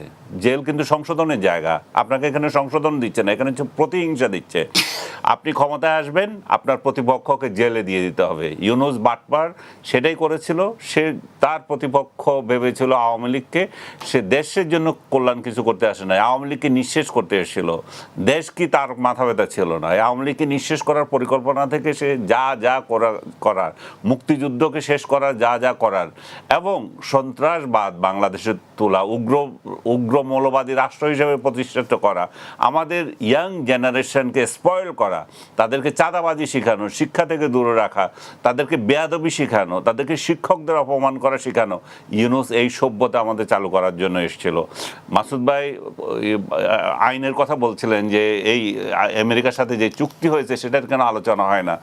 ডক্টর খলিলুর রহমানকে কে এই সাহস দিয়েছে যে আমাদের এরকম একটা চুক্তি করার জন্য, এবং এই সরকারের আবার কোন ঠাকা পড়ে গেল যে খলিলুর রহমানকে রাখার জন্য? এই খলিলুর রহমান তো ওই বাটপার যে 2000 এর 111 সরকারের সময় তো ওই সরকারকে ডুবিয়েছিল, সে ডুবিয়ে চলে গেছে, তার বাংলাদেশের সাথে তার কোনো সম্পর্ক নাই। সে একজন বিদেশি, সে বিদেশেই থাকে, বিদেশে কাজকর্ম করে, তার নিজের স্বার্থে করছে। এবং এই সরকারে ঢুকে সে কি করছে দেখেন, 26-27 জাতিসংঘ সাধারণ অধিবেশনের সভাপতিত্ব করবে কে, সেই নিয়ে প্রতিযোগিতা, এবং সেই প্রতিযোগিতায় তাকে প্রার্থী করেছে বাংলাদেশ। সে এখন দেশি বিদেশি ঘুরে বেড়াচ্ছে। তার ব্যক্তি স্বার্থের জন্য বাংলাদেশের ঠেকা পড়েছে, তার সভাপতি করার জন্য। বাংলাদেশের সভাপতিত্ব করা কি আসে যায়? বাংলাদেশ কেন সভাপতি হতে হবে? বাংলাদেশ ইন্টারন্যাশনাল অঙ্গনে কি এমন মহা কাজ করে ফেলেছে যে তাকে একদম মুখ উজ্জ্বল করতে হবে, এবং খলিলের মতো একজন বাটপারকে দিয়ে, যে যার মধ্যে কোনো দেশপ্রেম নাই, যে একটা গোলামি চুক্তি করে গিয়েছে। এবং সে আরেকটা দেখেন আরেকটা কি করছে, যে মধ্যপ্রাচ্য নীতি যেটা আমাদের যেটা ছিল, আমরা সবার সাথে সুসম্পর্ক বজায় রাখার ইয়েতে ছিলাম। আমেরিকা যখনই আক্রমণ করলো, যে দেশগুলা আমেরিকার পক্ষ নিচ্ছিল বা আমেরিকান ঘাঁটি আছে, সেখানে ইরান স্বাভাবিকভাবে আক্রমণ করবে। কিন্তু আমরা সেখানে কি করলাম, একটা যুদ্ধ হলো, ইরানের একজন সুপ্রিম লিডার মারা গেল, সেই বিষয়ে কোনো খবর নাই, এবং কোনো নিন্দা নাই, এবং কোনো ব্যালেন্স নাই। পুরো ইমব্যালেন্স হয়েতে আমি মিডল ইস্টে আক্রমণ করলো কেন ইরান, সেটার প্রতিবাদ করলাম। আর আমি আশা করছি যে ইরান আমাকে তেলের জাহাজ আসতে দেবে, ইরান আমার সাথে সুব্যবহার করবে। এখন বাংলাদেশ কোন ঘাটা করে পড়েছে? ইরান আমেরিকা যুদ্ধে একপাক্ষিক ডিসিশন নিয়ে বাংলাদেশের তো ফরেন পলিসিটাই নষ্ট করে দিয়ে ইরান থেকে কিন্তু বলা হচ্ছে যে বাংলাদেশ যদি তার অবস্থান পরিবর্তন না করে, তাহলে বাংলাদেশে যে জাহাজ হরমুজ পার হতে পারবে না, এবং তারা অস্ত্রের ভাষায় জবাব দিবেন। রাইট, সেটাই তো আমি বলছি, বাংলাদেশকে কতটা একটা বিপদ সীমার মধ্যে ফেলে দিয়েছে এই ডক্টর খলিলুর রহমান। তার নিজের স্বার্থে সে সব কিছু করছে, তার ইচ্ছে অনুযায়ী ফরেন পলিসি চলতেছে। বাংলাদেশ তার ফরেন পলিসি অনুযায়ী চলতে পারছে না। এবং এই ডক্টর ইউনূস বাটপার দেখেন মিডল ইস্টে যত ঘটনা করছে, এই যখন হলো, এই আক্রমণ হলো, তখন সেও কিন্তু কোনোদিন কোনো কথা বলে নাই এই যুদ্ধ নিয়ে। যখন যুদ্ধ নিয়ে একটা চুক্তির কথা বলছে, তখন আমেরিকান স্বার্থে তখন বলতেছে যে চুক্তিতে আসো, কথা বলো, ইরানের উদ্দেশ্যে তখন সে বলতেছে, সে তখন শান্তির দূত হয়ে গেছে। এবং আজকে এই জ্বালানি সংকটের জন্য আমাদের কি দেখা দিচ্ছে দেখেন, জ্বালানি সংকট হলে সেখানে অর্থনৈতিক চাপ দিচ্ছে, অর্থনীতির উপর পুরো চাপটা বলতেছে যে জ্বালানি সংকটে দ্রব্যমূল্য বাড়তেছে, মানুষের দুর্বিষহ হচ্ছে জীবন যাপনের। আর অর্থনৈতিক চাপ যখন আপনার সংকট যখন বৃদ্ধি হয়, তখন কি হয়? আইন শৃঙ্খলার অবনতি হয়। আর আইন শৃঙ্খলার অবনতি হলে কি হয়? মব হয়, তখন মবগিরি হবে, তখন আর ইয়েকে মানবে না কেউ কোনো আইন শৃঙ্খলা। আপনার পেটে ভাত নাই, তখন আপনি আইন শৃঙ্খলার রক্ষা করবেন নাকি? আপনি তখন চুরি ডাকাতি করবেন। এইভাবে আমাদের এই দুর্বলতাকে করে মবকে শক্তিশালী করছে। এইভাবে আমাদের রাষ্ট্রটাকে সর্বনাশ করার জন্য ইউনূস এসেছিল, এবং ইউনূসের এই অপশাসনের এক্সটেনশন এখনো চলতেছে। আমরা এটা থেকে রেহাই পেতে চাই। আমরা এই সরকারের মতো চলবে, তার নিজস্ব গতিতে চলবে। ইউনূসের বাটপারের যে রেখে যাওয়া আবর্জনাগুলোকে দিয়ে সরকার চলবে, আইন আদালত চলবে, সেটাও চায় না। আপনি আইন আদালত নিয়ে কোয়েশ্চেন করেছেন, আইন আদালতে সেই কারণে হচ্ছে ইউনূস সাহেব এবং তার আসিফ নজরুল বাটপার যেই প্রশাসন সাজিয়ে গিয়েছিল, সেই প্রশাসনে রয়ে গেছে এখন আইন আদালতে, সেই প্রশাসনেই প্রসিকিউশনে রয়ে গেছে। মানে সে প্রশাসনের কাছে কি সরকার জিম্মি হয়ে যাচ্ছে কিনা? তাহলে প্রশাসন কেন পরিবর্তন আনতে পারছে না সরকার? এটাই তো বলতেছি আমরা, এখান থেকে চিহ্নিত করতে হবে। গুপ্ত রাজনীতি, গুপ্ত যারা আছে তাদেরকে এখানে চিহ্নিত করে বের করতে হবে। কেন এই যে দুইটা উদাহরণ আমি দিলাম, এই মহিলাটাকে কেন জেলে নিয়ে যাওয়া হলো, শিরিন শারমিনকে কেন নিয়ে যাওয়া হলো? কারণ সরকারকে ডিফেম করার জন্য। সরকার তো নিন্দিত হয়েছে না, সোশ্যাল মিডিয়া এটা নিয়ে কত লেখালেখি হয়েছে, এবং কত লোক সরকারের নিন্দা করলো এই কারণে। তো নিন্দাগুলো তো পেয়ে গেল, আগে পরবর্তীতে আপনি কাজ করছেন, ভালো প্রশংসা পাচ্ছেন, কিন্তু আগে তো নিন্দাটা পেয়ে গেছেন। তাহলে এই নিন্দা কুড়ানোর জন্য একটা সেক্টরের কিছু লোক নিয়োজিত আছে তারা সরকারকে ডিফেম করতে চায়। সরকারকে এই জন্যই বলছি যে বারবার সরকার তার মতো চলতে হবে। ইউনূসের রেখে যাওয়া প্রশাসন দিয়ে এই সরকার চলতে পারে না। ধন্যবাদ। আমি ফিরবো আপনার কাছে আর একবার। জনাব আবু আলম মোহাম্মদ শহীদ খান, আপনার কাছে একটু আসতে চাই। সংসদে সর্বকনিষ্ঠ যে সদস্য হান্নান মাসুদ, তিনি জানমালের নিরাপত্তা চাচ্ছেন। মানে তিনি তো একজন সংসদ সদস্য, জানমালের নিরাপত্তার জন্য তো তার তো নিয়োজিত বডিগার্ড থাকবেন। মানে তিনি নিরাপত্তা দেবেন তার আসনের যে নাগরিক আছেন, সাধারণ মানুষের, তিনি কেন আসলে জানমালের নিরাপত্তা চাচ্ছেন? না, এটা একটু খুবই আশ্চর্যজনক বিষয় যে ব্যক্তিগত নিরাপত্তা কেন চাইলেন। ওনাকে কোনো থ্রেট আছে কিনা বা কেউ ওনাকে থ্রেট করেছে কিনা, এবং করলেও তো সংসদে না বলে উনি থানায় একটা জিডি করতে পারতেন। সুতরাং তার জানমালের নিরাপত্তা চাওয়ার মধ্য দিয়ে যেটা মানুষজন ভাবতে শুরু করবে যে একজন সংসদ সদস্যের যদি জানমালের নিরাপত্তা না থাকে তাহলে জনগণের কী অবস্থা। এটাও কিন্তু আমাদের সরকারের জন্য, যারা সরকার পরিচালনা করছেন তাদের জন্য খুবই একটা অশুভ ইঙ্গিত। এই যে চক্রান্ত ষড়যন্ত্রের অংশ কিনা এগুলো আপনার চিন্তা করতে হবে। এই চক্রান্ত ষড়যন্ত্রের অংশ হতে পারে যে যেভাবে চলছে জিনিসপত্র, তাতে দেখা যাচ্ছে যে গুপ্ত লোকেরা থাকতে পারে যারা চান যে এই সরকার নানান কাজের মধ্য দিয়ে একটা অসুবিধায় পড়ুক এবং তাদেরকে সমালোচনা করুক, লোকজন ক্ষুব্ধ হোক, এইটা থাকতে পারে। সুতরাং তাদেরকে এখন ঠিক করতে হবে যে তাদের মধ্যে যারা এইসব চক্রান্ত ষড়যন্ত্রের সাথে যুক্ত আছেন তাদেরকে খুঁজে বের করা। আর আমরা সব কিছুতে চক্রান্ত ষড়যন্ত্রও দেখতে চাই না, এটা তো পারফরমেন্সের ব্যাপার আছে। সো অন্যদিকে আমরা দেখতে চাই যে আমাদের যারা মন্ত্রণালয় চালাচ্ছেন, সরকার যারা চালাচ্ছেন, তারা কিভাবে পারফর্ম করেন, কারণ তাদেরকে তো নজর রাখতে হবে। এই যে আনিস আলমগীর যে দুইটা উদাহরণ আপনারা দিলেন, এই দুইটা উদাহরণের ক্ষেত্রে সরকারের যিনি দায়িত্বে ছিলেন তারা কিন্তু ঠিকমতো পারফর্ম করেন নাই। পারফর্ম না করার কারণে শিরিন শারমিন চৌধুরীকে গ্রেপ্তার করা হলো, যেরকম এটা একটা নাটকীয় গ্রেপ্তার ছিল। উনি কোথায় ছিলেন, কি অবস্থায়, বাসা থেকে তাকে লালবাগে একটি হত্যা মামলার আসামি করা, তারপরে একটা লালবাগের হত্যা মামলা। মানে ইউনূস এবং মিস্টার ইউনূস এবং স্যার আসিফ নজরুল, দুই স্যার আর কি, স্যারেরা আসিফ নজরুল আবার ইউনূসকে স্যার ডাকেন, তো দুই স্যার মিলে বাংলাদেশের এই বিচার ব্যবস্থার যে 12টা বাজিয়েছেন সেটা হলো এটার প্রমাণক। যে তাকে লালবাগের হত্যা মামলা, কাউকে দেখা যাবে যে রংপুরের হত্যা মামলা, উনি আছেন চিটাগাং, যে চিটাগাং আছে তার ঢাকার হত্যা মামলা। আমরা দেখেছি সাকিব আল হাসান, তার নামেও মামলা দেওয়া হয়েছে, তিনি তখন বিদেশে। এই যে উনারা যেটা করছেন, যে উনারা বলছেন যে উনারা কোনো মামলা করেন নাই, তো ওনারা যেটা হলো যে মিথ্যা মামলা এবং গায়েবী সমস্ত লোকজন, 300-400 আসামি, এই মামলাগুলোতে কি হবে আসলে? এই মামলাগুলোতে কোনো দিন চার্জশিট দেওয়া কোনো আইওর পক্ষে সম্ভব হবে না, কারণ 300-400 আসামির ঠিকানা বের করে তাদেরকে যাচাই করাই তো অসম্ভব একটা ব্যাপার। তার মানে কি, এক একটা হত্যা মামলায় যে 19 মাস ধরে যাদেরকে আটক করে রাখা হয়েছে, এটা খুবই অমানবিক হয়ে যাচ্ছে না? এটা আমাদের যে সার্বজনীন মানবিক অধিকার, যেটাতে আমরা সিগনেটারি, এবং আমরা যে মানব অধিকারের কথা বলি, আমরা উদার গণতন্ত্রের কথা বলি, তার সাথে এটা যাচ্ছে না।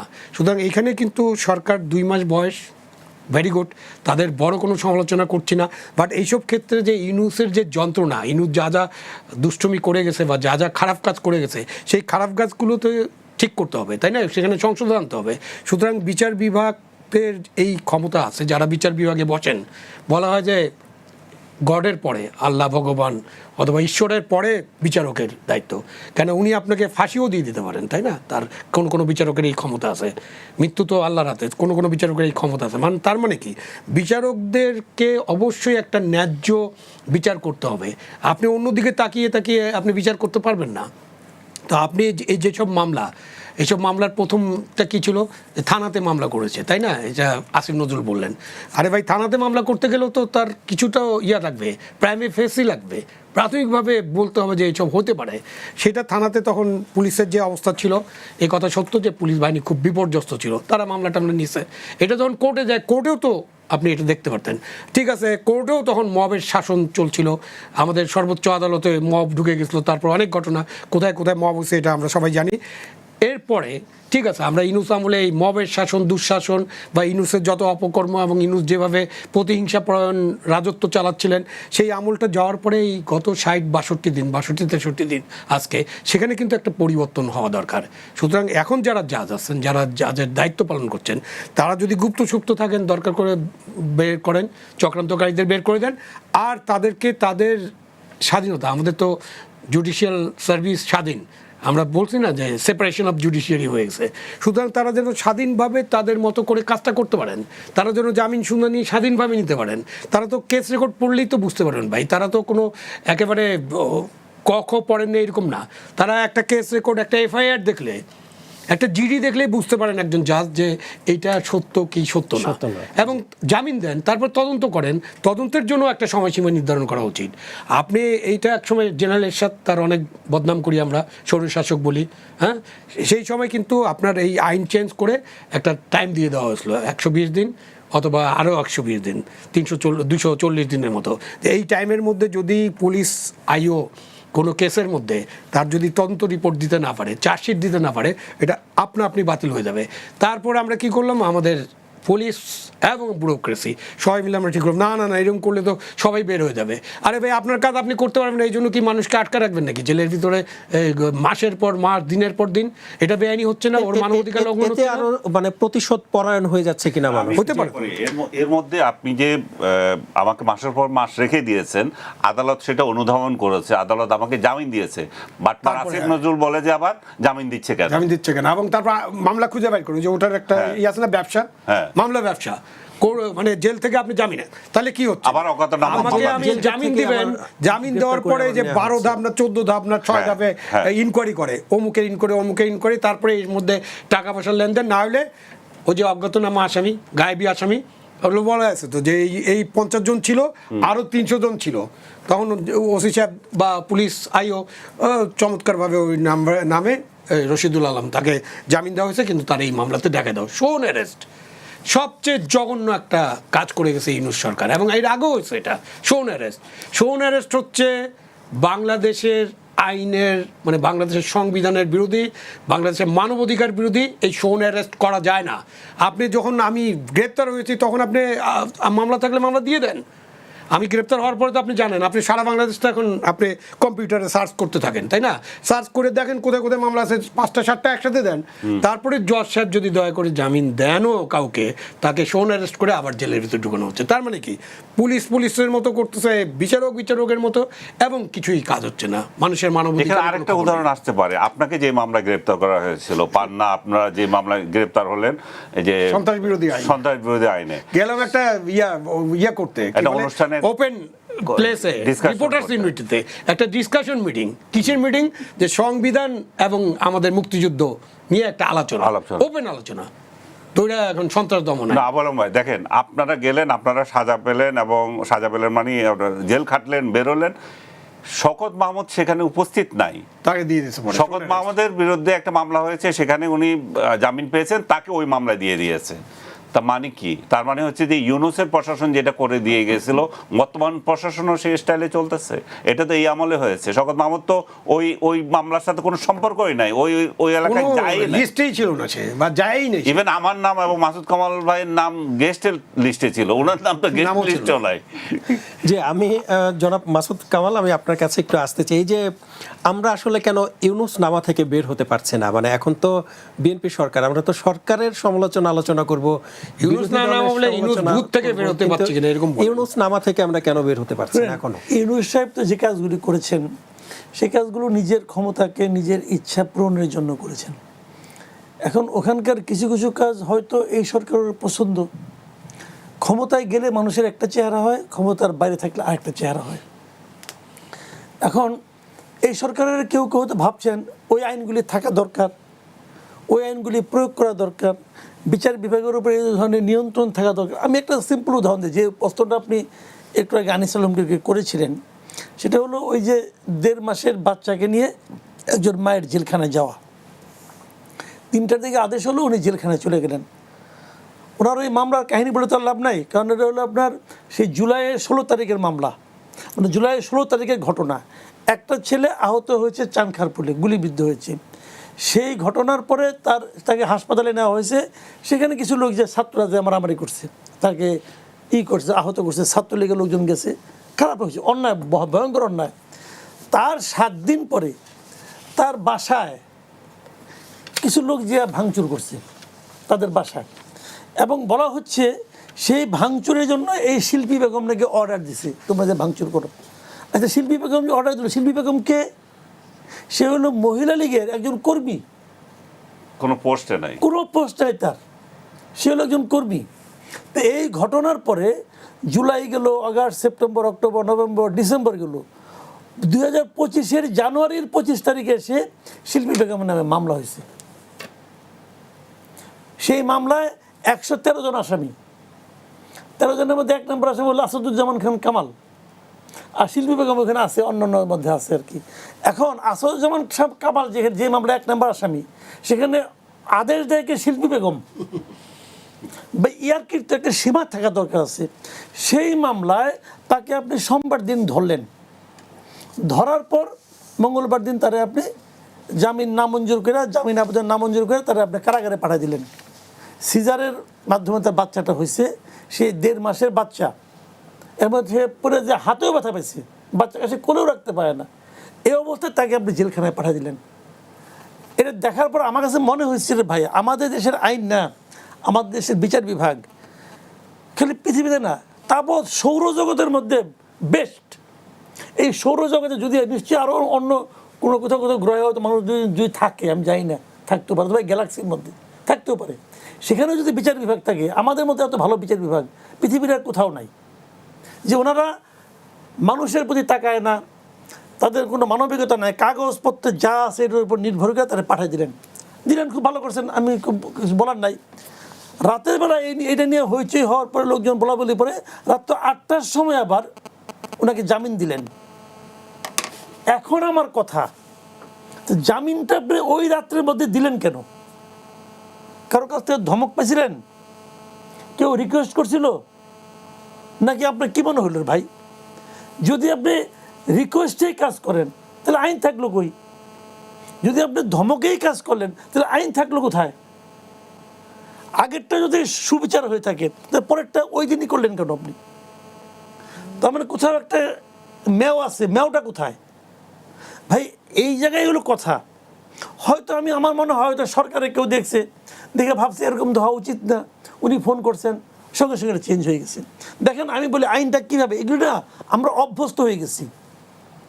ওই যে একটা ছেলে চিফ হুইপের কোন একটা বক্তব্যের প্রেক্ষিতে একটা কার্টুন করে সেই কার্টুনটা সে শেয়ার করছে, তাকে নিয়ে সংসদে কথা উঠছে। সেই মামলার বাদী হলো চিফ হুইপের একনিষ্ঠ কর্মী, সে নিজেকে মানে পরিচয় দিচ্ছে, আমি চিফ হুইপের একনিষ্ঠ কর্মী। ওনার নাম মিস্টার নজরুল ইসলাম না কি এই ধরনের কিছু একটা নাম। উনি মামলা করছে, ওনার হাতে ঘা লাগছে। ভাই যদি আপনি মানহানি মামলা করেন তো মানটা কার হানি হয়েছে? একনিষ্ঠ কর্মীর নাকি চিফ হুইপের? আচ্ছা মানলাম, সবই মানলাম। চিফ হুইপ সংসদে কি বললেন? উনি বললেন যদি তার বিরুদ্ধে অন্য কোনো মামলা না থাকে তাহলে তাকে যেন মুক্তি দেওয়া হয়। চিফ হুইপ মুক্তি দেওয়ার কথা বলে কিভাবে? কোন আইনে বলে? তাকে তো আদালত পাঠাই দিছে জেলের মধ্যে। চিফ হুইপ বাদী না, বাদী হলো তার কর্মী। আশা প্রকাশ করছে না, না মুক্তি দিতে চাইছে সে। তো সে এটা বলে কিভাবে? সে কি বলতে পারে? সে বরং বলতে পারে যে আমার হয়ে যদি এরকম কেউ মামলা করে তাকে আমি ডিজোন করলাম, তাকে আমি আমার কর্মী হিসেবে মনে করি না, সেইটা বলতো। তার মানে কি এরা হলো কি জানেন, আইনটাকে নিজের হাতে প্রয়োগ করতে করতে এমন অভ্যস্ত হয়ে গেছে, তারা জানে যে আমি এমপি চিফ হুইপ, আমি যদি বলি তাকে ছেড়ে দেওয়া হোক, ছেড়ে দেওয়া হবে, হয়তো ওই দেশে আবার ধরাও হবে, ওটাও তো হয় এই দেশে। তো যদি এগুলো হতে থাকে, মানে আমার কথা হলো কি ভালো মন্দ দুইটাই আপনি ধরেন, কিন্তু ভালো মন্দ আইনের মধ্যে দিয়ে হোক। যদি ভালো মন্দ যদি আমার আপনার ইচ্ছার কারণে হয় তাহলে তো ভাই এই ভালো মন্দ কোনো নিয়মে পরিণত হলো না। জনাব মাসুদ কামাল, একটু ছোট করে জানতে চাই যে একজন সংসদ সদস্যের এই যে জানমালের নিরাপত্তার এই বিষয়টিকে আপনি কিভাবে দেখছেন? দেশের মানুষের তাহলে আসলে নিরাপত্তা কথা ওই নির্বাচনে পাশ করছে যে ঠিকভাবে, এটা নিয়ে আমার সন্দেহ হচ্ছে। এখন যে লোক নির্বাচনে পাশ করে তার মানে তার তো মাত্র পাশ করছে ভাই, এখনও তো টাটকা। এই টাটকা অবস্থায় তার এলাকায় তার জানমালের নিরাপত্তা কেন হবে ভাই? কেন? তার ওখানকার ম্যাক্সিমাম তো তার পক্ষে। জি, তার জন্যই তো তিনি নির্বাচিত হয়েছেন। তাহলে সে যদি চায় যে আমার নিরাপত্তার অভাব অনুভব করছি, তার মানে ওই জয়টাকে নিয়ে ওনারই একটু সন্দেহ আছে যে ম্যাক্সিমাম লোককে আসলে আমার পক্ষে। ভাই জানমালের নিরাপত্তা এর মধ্যে দেখলাম ওনার এলাকার কোন এক লোক ওনার পক্ষে ক্যাম্পেইন করতে গেছিল, তারপরে সে হসপিটালে ভর্তি হয়েছে, মৃত্যুর আগ পর্যন্ত তারা নাকি বারবার বলছে যে ভাই একবার আমাকে একটু দেখে যান। তারপর লোক পাঠাইছে, আরেকজন ফোন করছে, তাও নাকি ওনার সময় হয় না আর কি, এমপি সাহেব হয়ে গেছেন তো, এখন এইগুলো আস্তে আস্তে দেখতেছি ভাই। এখন ওনার জানমালের নিরাপত্তা কেন তৈরি হয় উনি কেন বুঝেন? ওনার জানমালের নিরাপত্তা দিতে গেলে যদি 300 এমপি চায়, তাহলে পুলিশ বাহিনীর যাওয়ার কোনো কাম থাকবো না, তাহলে এমপিতে জানমালের নিরাপত্তা দিয়ে থাকবো। জি, ধন্যবাদ আপনাকে। মানুষের জানমাল লাগবে না। জনাব আনিস আলমগীর, আপনার কাছে একটু আসতে চাই। আপনি নিশ্চয়ই দেখেছেন যে গতকালকে কালের কণ্ঠে একটি অনুসন্ধানীমূলক রিপোর্ট ছাপা হয়েছে, শিক্ষাগুরুর বিভীষিকাকাল। 3 মাসে 3000-এরও শিক্ষক মবের শিকার হয়েছে। আমরা দেখেছি যে অনেক জায়গায় শিক্ষকদের জোরপূর্বক পদত্যাগের জন্য বাধ্য করা ঘটনাও কিন্তু আমরা দেখেছি। এই বিষয়টিকে আপনি কিভাবে দেখছেন, এই যে কালের কণ্ঠের এই সাহসিকতা? এর আগেও কিন্তু কালের কণ্ঠ অনেক সাহসী রিপোর্টও কিন্তু প্রকাশ করেছেন। না, এটা তো কালের কণ্ঠের আবিষ্কার না, এটা একটা কম্পাইল করেছে। আমি তাদেরকে সাধুবাদ দিয়ে এই বিষয়গুলো তুলে এনেছে, বিশেষ করে বিকারুন্নেসা নূন স্কুল এবং বরিশালের একটা স্কুলের উদাহরণ দিয়ে তারা যে বিষয়টা তুলে এনেছে, এবং ডক্টর ইউনূসের আমলে শিক্ষক সমাজ যে কত নির্গৃহীত ছিল এটা একটা বাস্তব চিত্র এখানে উঠেছে। 3000 মানুষকে মব করা, শিক্ষককে করা, এবং তারা অনেকে এখনো চাকরিতে যেতে পারছে না, অনেকে এখনো বেতন পায় না। তো এমন একটা পরিবেশ ডক্টর ইউনূস তৈরি করে দিয়ে গেছে, এমন একটা সমাজ তৈরি করে দিয়েছিল। গতকাল এসএসসি পরীক্ষা শুরু হয়েছিল, সেই দিন আপনারা এটা দিয়েছিলেন, আমি এটা নিয়ে লিখেছিলামও যে এই ছেলেগুলা যারা এখন দিচ্ছে, ইউনূসের আমলেই তো এরা দেখেছে, এরাই তো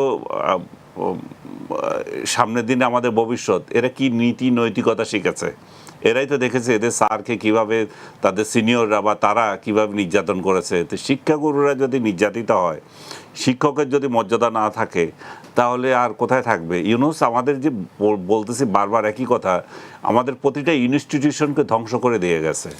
তার মধ্যে এটা হচ্ছে একটা, শিক্ষকদের অপমাননা করা। এর থেকে বেশি শিক্ষার উপরে আক্রমণ কখনো আসে নাই, এর থেকে বেশি বিশৃঙ্খলা ছাত্রদের মধ্যে আর কখনো আসে নাই। ছাত্ররা যা ইচ্ছা করতে পেরেছে, মবে শাসন করেছে। এই যে হান্নান মাসুদের কথা বলতেছেন আপনি, সে ভয় পাচ্ছে, তার জানমালের নিরাপত্তা চাচ্ছে। ওদের যন্ত্রণায় তো মানুষ মরে গেছে, ওরাই তো মানুষের জানমালের অনিরাপদ করে দিয়েছিল পুরো 18টা মাস। এখনও ওরা মানুষকে ধমক দেয়। তো ওরা যাদের জানমাল অনিরাপদ করে দিয়েছিল, তারা তো এখন মাথা ছেড়ে উঠবেই। ওদের জানমালেতে নিরাপত্তা এটা কি দেখেছে, সামনে তো আরও দেখবে। যেই দামে ওরা মানুষকে দিয়েছে, সেই দাম থেকে আরও বেশি দামে তাদেরকে ফেরত দেবে না। এরা তো মরে যায় না, এরা তো এদেশে আছে। এখন আপনি যে অপকর্ম করেছেন, সেই অপকর্মের দায় তো আপনাকে নিতে হবে। আপনি মব করেছেন, আপনাকেও তো মব করবে, সেগুলো তো আসছে। শিক্ষকদের আপনি অপমান করেছেন, কেউ না কেউ ভালো ছাত্র তো ছিল, কেউ না কেউ তো শিক্ষাগুরুদের সম্মান করে, সেরকম তো ছিল, তারা তো আছে, তারাও আপনাকে সেরকমভাবে দেবে। যারা মব কালচার প্রশ্রয় দিয়েছে, যারা এটা আপনার প্রশ্রয় দিয়েছে এবং চর্চা করেছেন, তাদের ভয় আবার আমরা দেখেছি যে ডক্টর ইউনূস নিজেকে বাঁচানোর জন্য 1 বছরের জন্য এসএসএফ এর সুবিধাও নিয়েছেন। 1 বছর কেন, ও তো সারা জীবন যদি যতদিন বেঁচে থাকে একা হাঁটতে পারবে না। ইউনূসের একা হাঁটা, একা চলা এই বাংলাদেশে নিষিদ্ধ হয়ে গেছে। তাকে যদি এসএসএফ না, এরকম আরও 1000 বাহিনী দিয়েও দেওয়া হয় যে একা হাঁটো, রাস্তায় নামো, মানুষ কিন্তু একটাও ছাড়বে না ওরে। কারণ এত পরিবেশ সে তৈরি করে দিয়ে গেছে, মব কালচারের এত পরিবেশ তৈরি করেছে, দেশটাকে এত ধ্বংস করে দিয়ে গেছে। তাকে শুধু যে আওয়ামী লীগের লোকজন পিটাবে তা না, আওয়ামী লীগের লোকজন তো নির্যাতিত হয়েছে, সেটার একটা প্রতিশোধ থাকবে। যত এসএসএফ নিয়ে থাকুক না কেন, এটার কোনো প্রতিকার পাবেন না উনি ওই পরিবেশ তৈরি করে গেছে। ওনার বিদেশে অবস্থান করা ছাড়া দেশে সাধারণ জীবনযাপন ওনার জন্য আরাম হয়ে গেছে, আর পারবেন না উনি। এবং যারা ওই পথে যাবে তাদের সবার পরিণতি একই হবে। আপনি দেখছেন না 1/11 যারা ঘটিয়েছিল, মঈনুদ্দিন ফখরুদ্দিন, তারা কোথায়? তারা কি আছে? সো ইউনূসেরও সেই পরিণতি হবে। এটা তো আমি ইউনূসকে জেলে যাওয়ার বহু আগে বলেছি যে 32 নম্বর যেভাবে ভেঙেছিল না, তার প্রতিশোধ নেওয়া হবে। ইউনূসের প্রতিষ্ঠানগুলোকে এভাবে ধ্বংস করা হবে। এতে তো সে ক্ষুব্ধ হয়েছিল, আমার বিরুদ্ধে যে মামলা করেছে, এই মামলা তো এটা উল্লেখ আছে। তো তাকে তো সেই প্রতিশোধ তো তাকে নেবে, এবং তাকে নয় শুধু, তার সাংঘাতরা যারা বড় বড় কথা বলেছে, ডাস্টবিন শফিক সহ আরও যারা যারা আছে, আসিফ নজরুল এবং আরও রিজওয়ানা, আরও যারা যারা বলবেন আপনি নাম, প্রত্যেককেই তাদের পরিণতি ভোগ করতে হবে, এই পরিণতি। এবং বেঁচে গেছে যে খলিলুর রহমান সরকারে ঢুইকা, সরকার থেকে বের হোক, তারও কি পরিণতি হয় দেখবেন আপনি। ধন্যবাদ। আমি জনাব আবু আলম মোহাম্মদ শহীদ খান আপনার কাছে একটু আসতে চাই। এই যে আমরা দেখেছি যে অতীতে যে নাম পরিবর্তনের একটা কালচার কিন্তু অতীতেও দেখেছে, এখনও কিন্তু সেটি ঘটছে। সিরাজগঞ্জে Shahid M Mansur Ali medical college, যে কলেজের নাম পরিবর্তন করে সিরাজগঞ্জ মেডিকেল কলেজ রাখা হচ্ছে। আচ্ছা, আমি একটু জানতে চাই যে শহীদ এম মনসুর আলী এই নামটা আসলে কেন বাদ দেওয়া হলো? ওখানে তো যে পাঠদানের যে কার্যক্রম এবং যেটা প্রক্রিয়া সেটা তো ঠিক থাকবে, তাহলে নাম পরিবর্তন করে আসলে কি উন্নয়ন করা ইচ্ছা প্রকাশ করছে, বা কি উন্নয়ন হবে আসলে? আসলে নাম দেওয়া এবং নাম পরিবর্তন এটা আমাদের রাজনৈতিক যে অপসংস্কৃতিতে আছে, যে রাজনৈতিক কালচারের একটা অংশ হয়ে গেছে। বিভিন্ন সময় এরকম নাম পরিবর্তন করা হয়, যেমন শাসক দলে যারা থাকেন তারা অনেক নাম দিয়ে দেন, আর বিরোধী দলে যখন শাসক দল থেকে বিরোধী দলে যান তখন তাদের নামগুলো আবার অন্য শাসক দল এসে পরিবর্তন করে দেন। তো এরকম তো অনেক পরিবর্তন তো আপনার ইউনূস আমলে হয়েছিল। এখন ইউনূস আমলের কন্টিনিউশনে এটা হয়েছে কিনা বা কেন করেছেন ওরা ভালো ব্যাখ্যা দিতে পারেন। তো শহীদ মনসুর আলীকে নিয়ে তো আমাদের আসলে এত বিব্রত হওয়ার কিছু নাই, কিছু নাই। এই কারণে বলছে যে উনি আমাদের স্বাধীন বাংলা মানে বাংলাদেশের প্রথম সরকারে ছিলেন এবং পরবর্তীতে ছিলেন, এবং ৭৫ সালে তাকে জেলখানায় হত্যা করা হয়েছে। তো এই যে ফ্যাসিজম বলেন, ফ্যাসিবাদ বলেন, বা নানান কারণ আছে না, আপনি দেখাতে পারেন, এইটাতে শহীদ মনসুর আলীকে আপনি ইনক্লুড করতে পারবেন না। সুতরাং এই নাম পরিবর্তনের কোনো যৌক্তিকতা আছে বলে আমার কাছে মনে হয় না।